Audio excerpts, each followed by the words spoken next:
बंदासिंग बहादूरला भर रस्त्यामध्ये भर मैदानात मधोमध एका खुर्चीला बांधून ठेवला आणि त्याच्या समोर रोज 100 लोकांची कत्तल केली गेली.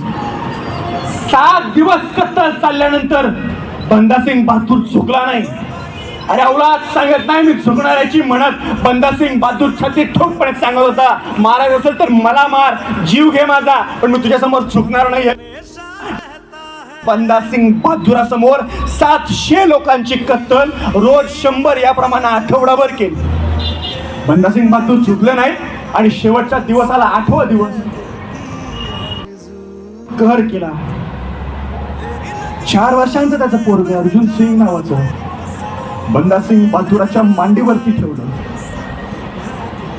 आणि तलवारीचं पात्र त्या 4 वर्षाच्या पोराच्या गळ्यावरती धरलं आणि बंदासिंग बहादूरला सांगितलं, आता तरी सोडतोस का तुझा स्वाभिमान, आता तरी झुकतोस का आमच्या समोर, ठेवतोस का तुझं मस्तक आमच्या समोर, टेकवतोस का गुडघे. बंदासिंग बहादूर तसाच ताट, पण करणार काय.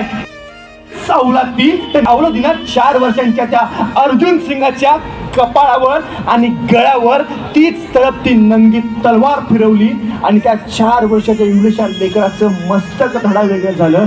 याच्यावरती तो माणूस थांबला नाही. बंदासिंग बहादूर अजून सुद्धा झुकत नाही म्हणल्यावरती त्याच इवलेशा बोराच्या छातीवरती वार केले. हृदय फाडलं, ते हृदय काढलं आणि त्या बंदासिंग बहादुराच्या तोंडात कोंबलं आणि सांगितलं, जे कोणी आमच्या वाट्याला जाईल त्याची ही हालत होईल.